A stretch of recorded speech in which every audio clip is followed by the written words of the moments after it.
ओम साई राम। शिरडी साई बाबा सत्संग में आपका स्वागत है। इस एपिसोड में मैं उन असाधारण आशीर्वादों को बताना चाहती हूँ जो बाबा ने मेरे 37 वर्ष 37 ईयर्स के केंद्र सरकार की नौकरी करने के दौरान मुझ पर बरसाए थे। साई बाबा को जब से मैंने मानना शुरू किया तब से लेकर अब तक मैंने न केवल व्यक्तिगत जीवन में बल्कि मेरे ऑफिस में काम करने के दौरान बहुत सारे बाबा के चमत्कारों और आशीर्वादों का अनुभव किया। अब भी जब मैं उन आशीर्वादों को याद करती हूँ तो मुझ में गहरी भावनाएं जागृत होती हैं और अक्सर मेरी आंखें नम हो जाती हैं। यह ऐसे चमत्कार हैं कि बाबा ने बिल्कुल असाध्य काम को साध्य कर देते हैं। मैं पूरी समर्पण भाव और श्रद्धा के साथ बाबा से प्रार्थना करती हूँ और मुझे बाबा का आशीर्वाद जरूर मिलता है। कुछ भक्त कहते हैं कि बाबा उनकी प्रार्थनाओं का जवाब देने में देर कर रहे हैं। मेरे अनुभव में भी बाबा हमेशा तुरंत जवाब नहीं दिया। कई बार मुझे इंतज़ार करना पड़ा, फिर भी बाबा पे अटूट आस्था ने मेरे जीवन में बाबा के चमत्कारिक आशीर्वादों का अनुभव कराया। अपने अनुभव के आधार पर मैं पूरे विश्वास के साथ यह कह सकती हूँ कि बाबा अपने भक्तों को संकट में कभी नहीं छोड़ते, उनकी सहायता करते हैं। बाबा सर्वज्ञ और सर्वांतर्यामी हैं।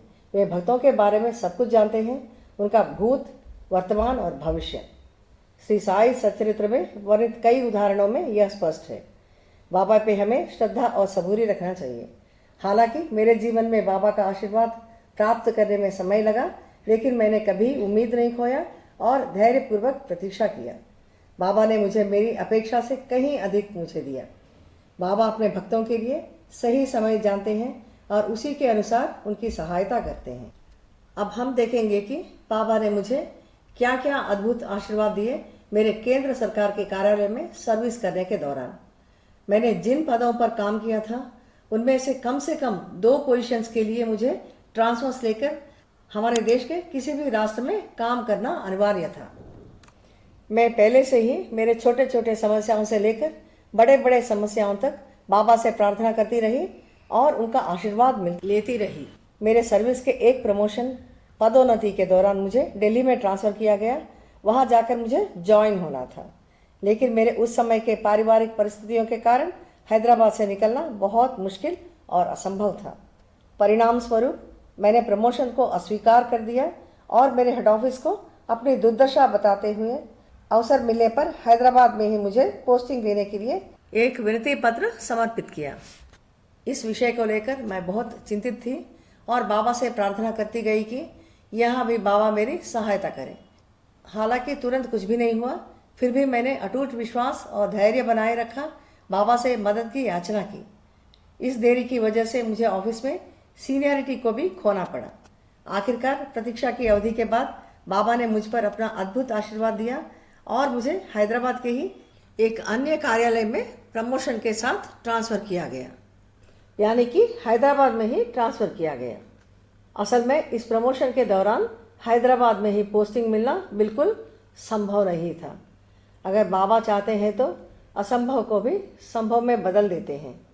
इसी समय मेरे घुटनों में गंभीर दर्द होने लगा, जिससे चलना फिरना बहुत मुश्किल हो गया था। इस स्थिति में मैं बस और ऑटो ऐसे वाहन भी चढ़ नहीं पाती थी। मेरा यहाँ वहाँ चलना फिरना बहुत सीमित हो गया था और दूसरे ऑफिस में ट्रांसफ़र लेकर जाना पड़ा। फिर भी बाबा की कृपा से यह पोस्टिंग मिलने पर बाबा को धन्यवाद देते हुए मैं उस ऑफिस गई थी। इस ऑफिस में मेरा अनुभव शुरू में मेरे लिए वास्तव में चौंकाने वाला था, क्योंकि यह कुछ ऐसा था कि जिसकी मैंने उम्मीद नहीं की थी।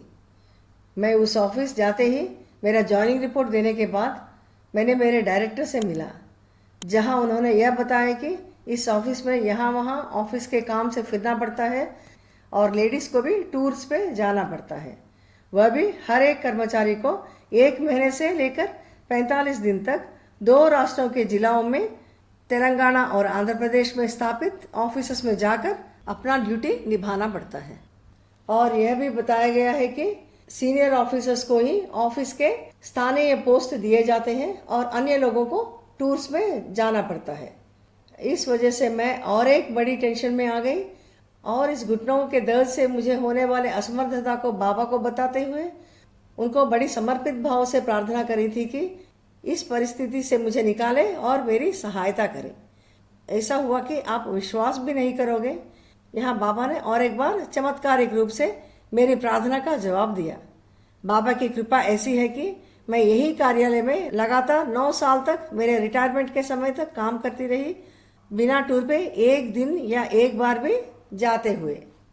भला ऐसा कहीं हो सकता है क्या, जहां टूरिंग ऑफिस में जाकर बिना टूर्स पे गए एक नहीं दो नहीं पूरे 9 साल तक ऐसे काम करना? यह बिल्कुल असंभव था। ऐसी असंभव परिस्थिति को बाबा संभव कर दिए मेरे लिए। और एक उल्लेखनीय बात यह है कि मेरे सह कर्मचारी यानी मेरे कोलीग्स ने कभी भी यह सवाल नहीं उठाया कि मैं क्यों टूर पे नहीं भेजी जा रही हूँ। ऐसा कहीं भी नहीं होता, वह भी केंद्र सरकार की कार्यालय में और कई प्रमोशंस लेने के बाद। यह एक ऐसा समय है जिसके लिए मैं हमेशा बाबा का आभारी हूँ। मैं अपने अनुभवों से यह बताना चाहती हूँ कि एक बार जब हम बाबा की शरण में आ जाते हैं तो वे हमें कभी भी नहीं छोड़ते, चमत्कारिक और अप्रत्याशित तरीकों से हमारी रक्षा करते हैं।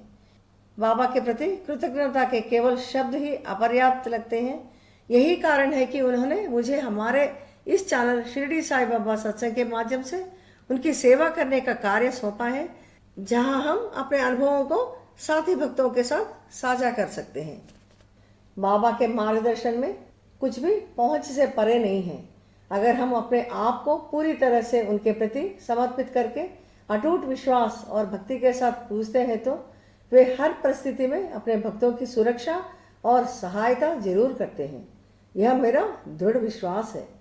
मैं बाबा से प्रार्थना करती हूँ कि उनकी अपार कृपा हम सबके ऊपर हमेशा बरसाती रहे, हम सब स्वस्थ, खुश और अच्छा रहें। अगले एपिसोड में बाबा के और एक अद्भुत आशीर्वाद के साथ मिलेंगे। ओम साई राम।